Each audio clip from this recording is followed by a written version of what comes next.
We came to the Broken Bago State Forest for hill climbs, but we've been bashed with bog holes. Now we're facing Mini-Gunshot. Is that where we're going? That's a big drop off.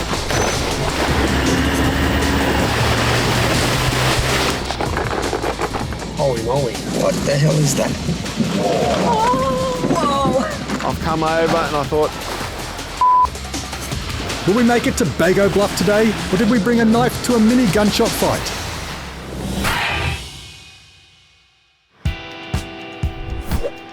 Last week, we began our epic journey to Bago Bluff. This week, our destination has never seemed so far away. Our first checkpoint is a dam that we're hoping to get to for lunch. Oh, watch your window, guys. Watch your window.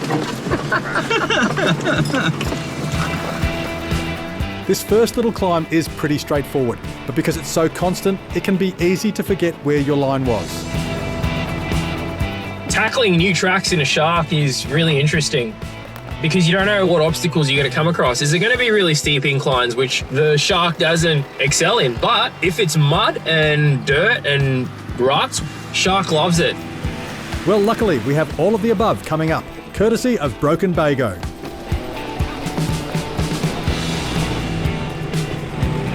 Now you bought the 200 series along Festa. She's a little bit smoother than the Colorado.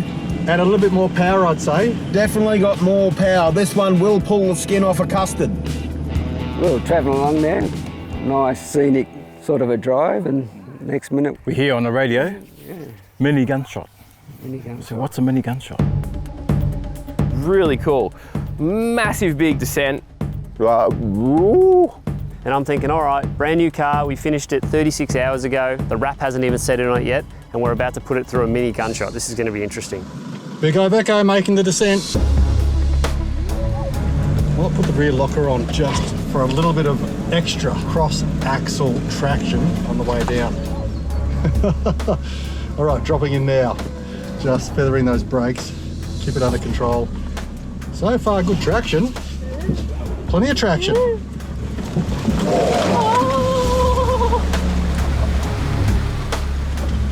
That was nuts. We were just saying, wow, there's so much traction, we're doing really well. Then we got to the last metre and she just took off straight into the bog hole. She's steep in the bottom of that hole. That was awesome.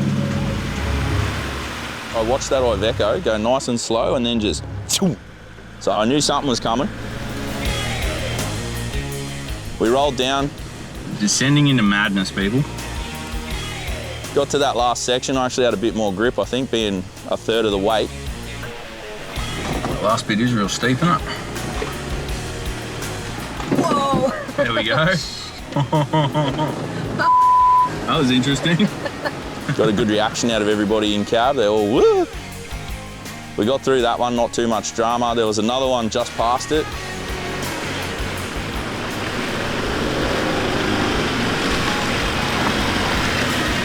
Which we also got through.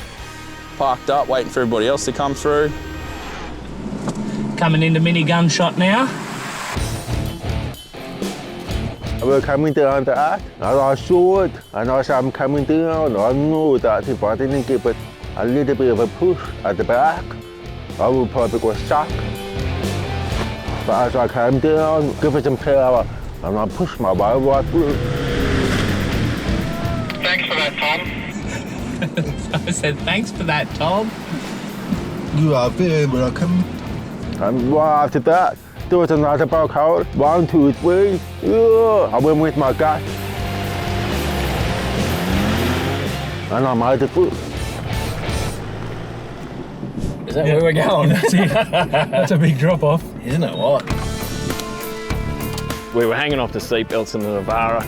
You're going to have to slowly let it drop off, but then once the back comes down, the old push it. We've literally plunged into the little pool at the bottom. Oh, we're in.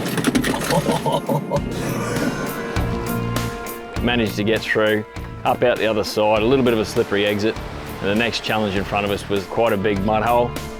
My navigator goes straight through the middle. And I went, yeah!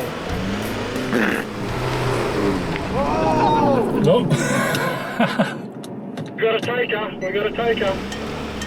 We might have to park her up. Put the hazard lights on. Hung up completely, wheels off the ground in the mud hole. We were stuck pretty tight. Looks like the Navara needs a winch, but first we have to get the Shark and Prado through. Having no low range, I've got to rely on the car's hill descent control, because if I try and apply brakes, it'll just slide. How deep is this?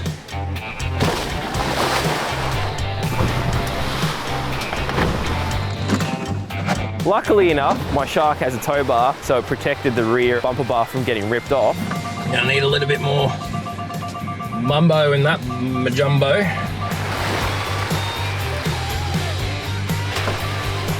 Watch it up, watch it up.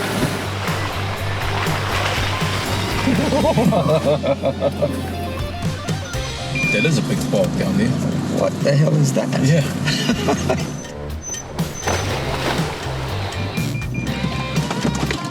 I'm thinking to myself, oh, Cooney's going to have me for damaging this car.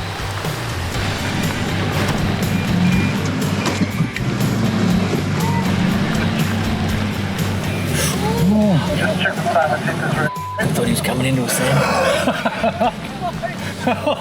Did you see his eyes? They were like dinner plates. All right, time to hit this mini gunshot. Holy moly. I can only imagine what the real gunshot's like, because mini gunshot was pretty sketchy.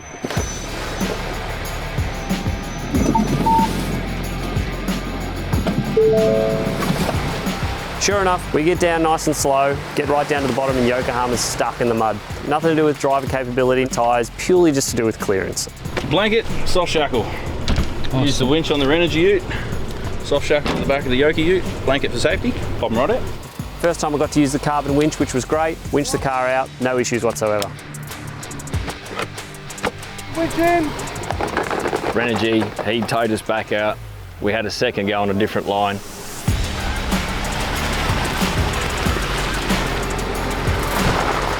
It was a bit of a struggle, but we still made it through. Matt had a crack at the same line we were on. All the vehicles that we were in probably a little bit too low. 3 or 4 goes though, pops out the other side. Everyone's pretty excited that he's got it through. They called me up to come through. I've come over and I thought, it was a straight drop into some heavy ruts and mud, more mud.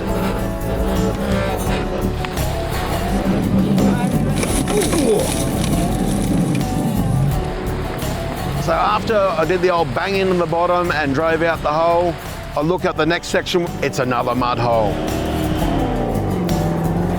And just right at that end bit, I couldn't get my big ass out of the water and onto the bank.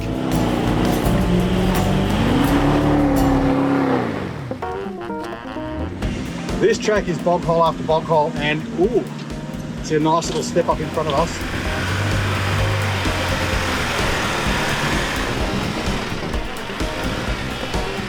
Mate, that was pretty good. It was a jump up. It was pretty easy for the Jeep, but these IFS utes are going to have a good fun time. I want to see Byron go through that big hole. That'll be good. You see the Shark trying to do that. The might get flat batteries on the bar.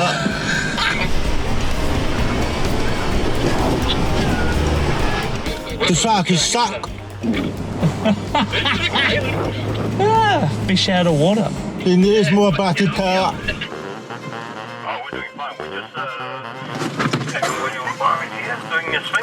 Why would you do that? Why?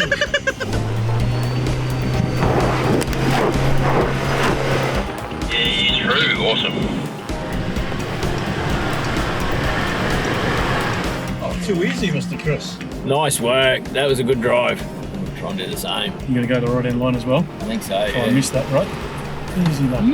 That was good.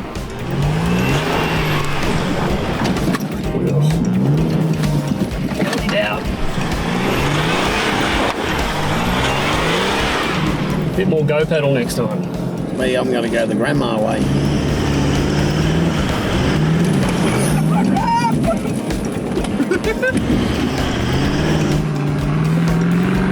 Lucky he had the rock sliders on. Oh. These tracks are relentless. Let's have lunch now and try for the dam by sunset. I got the EcoX pumping. We had a fantastic lunch. Thanks to the guys from Andrew's Toowoomba's Meat. And then you just hear this cruiser coming up the track. Whoop, whoop. And here's Johnny. He's back. Airbags are fixed. Spent the last 2 hours at Momentum 4x4. The guys did an awesome job. 79's fixed again, so we can hit the tracks. And it looks like Byron has found our next obstacle. He'll get stuck again, and it'll be stuck here. It'll be night, dark. Wait for Simon to get out of the hole. Not again! So right next door to where we're having lunch, there's this awesome bog hole. Little bit unknown of what's underneath there. Yeah, it's pretty deep. Let's have a look compared to the 37s. Yeah, I would say that's decently deep. Simon decided to tackle it first to show us how the big dog Iveco does. Second gear, low range, rear locker. Whoa. Yeah, baby! Woo.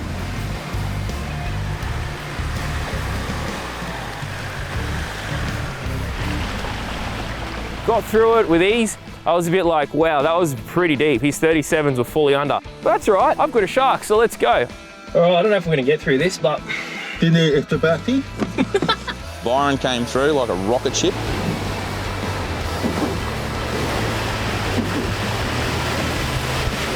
Shark could swim high. Well, of course he would. I don't know if we should be surprised, because after everything that's been thrown out Byron's way, he's been proving us wrong every time. So, you know, up one for the Shark. So after me, it's Johnny's turn. I was like, mate, you better get in this mud with your bloody Landcruiser. You haven't done anything. I'm actually gonna laugh if you break something out. I don't know if I'm gonna laugh about it. Ready? 79 did its trick, airbags in, power on, go through, no problems.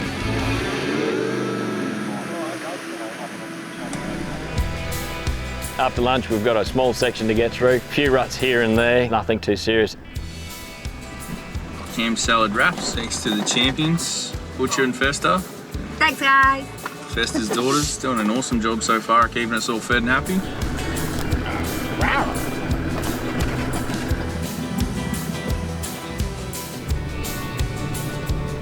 Good thing we know a bloke who makes sliders. I feel sorry for Yokohama because they're running different at the sliders. What do you reckon? Oh, I reckon there's a flaw there. Hey, can I order a Big Mac, fillet of fish, and what do you want, Brooks? Cheeseburger meal deal, please. Are they able to the next counter, please?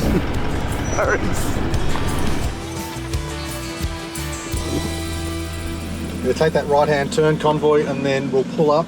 There's a red track just off to our right. Might be worth a quick look at. Typical for us, the start of a 4 o'clock track always looks something like this. Sun setting through the beautiful trees, subtropical rainforest of northern New South Wales, ferns, gardens, flowing water, and epic ruts. Just washouts. Yeah. I think we might come back and have a look at this tomorrow.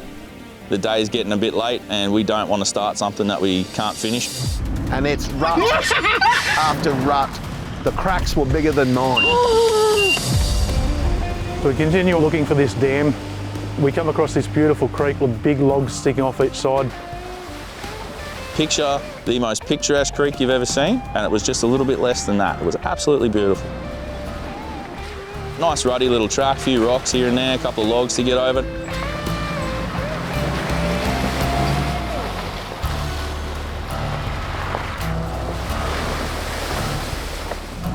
Oh, this is a good one coming up.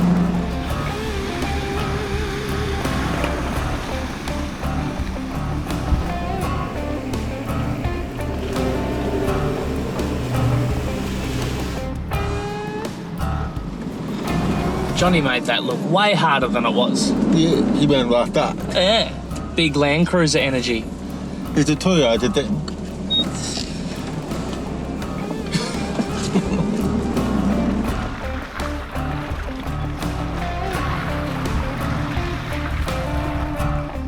You don't want to go too fast, but you also don't want to lock up and slide. Constant momentum.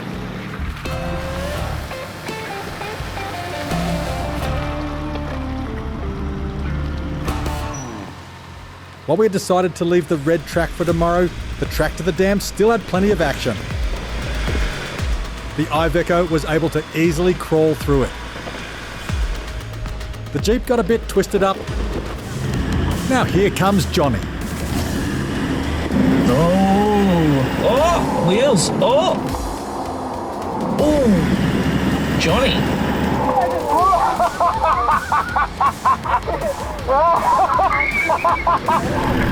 Damn it! Did you get that? Too easy. Eh? Too easy. I got all that. I got all that. You got all that? Nice one, Johnny. That was awesome. It's fairly hectic inside.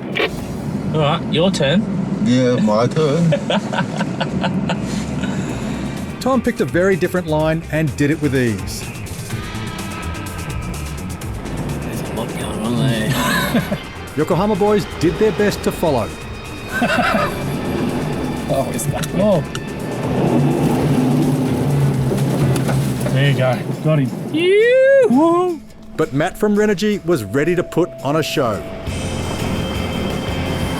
Oh, that was a door or a sill. That was something, I heard it. Bit of a pop there, mate. But can anybody do as well?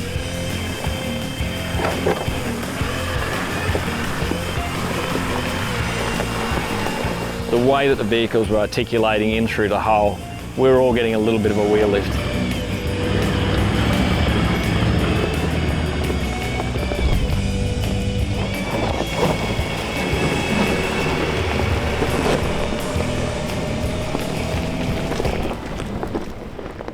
With the sun setting fast, we are rushing to reach the dam, but the track wasn't getting any easier. Then there's a broken water pipe. The Rio was sticking out. So it was a bit of a challenge to get around this hairpin. On the right-hand side of the pipe, there's a hole. I was trying to avoid that. Ended up in another hole on the left-hand side that I hadn't seen. Might have to get you to get me out, mate. Do you want to jump out and see if you can spot me? Yeah, that's the That's what's that? that table drain on the side steps.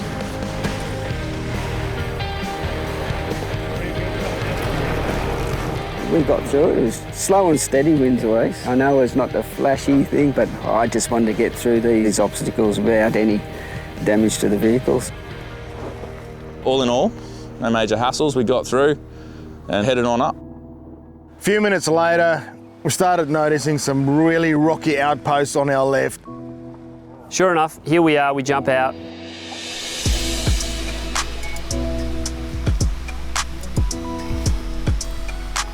Damn wall. Really cool. It looks like it was built a million years ago. The guys are off exploring. Big old fella's just gonna stay up top, just watch them as they go, floundering in the woods. That's a mountain goat. This is amazing, guys, and well worth the drive to get in here, and amazing to see the history, the construction, the dam itself, and the atmosphere in here. This scenery, this part of Australia is just beautiful, and amazing what you don't know is out there until you get out and do some exploring. Well worth it.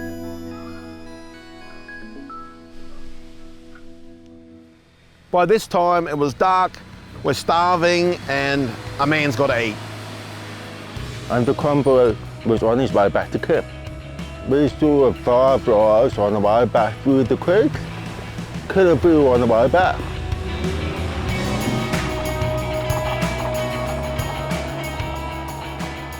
So great, very short drive out and be practically at the campsite. We get back to camp. Fester's already in the kitchen cooking up a beautiful meal for dinner. It was sensational. Tonight for dinner we've got spring rolls, dim sims, and pancit, a Filipino noodle dish. Yum. Not your average camping food, but we're not the average campers. Thank you to Fester and Connie for cooking us dinner. Absolutely amazing, delicious food. I've never had spring rolls like that in my life. We've done this before. They were rolled between my thighs on a hot summer's day. It helps the paper stick. Beautiful. We finished dinner, sit around the campfire. We're discussing that tomorrow's the day. This red track's going to get us to that lookout, one way or another. What's the toughest track that's ever caught you off guard? Let us know in the comments.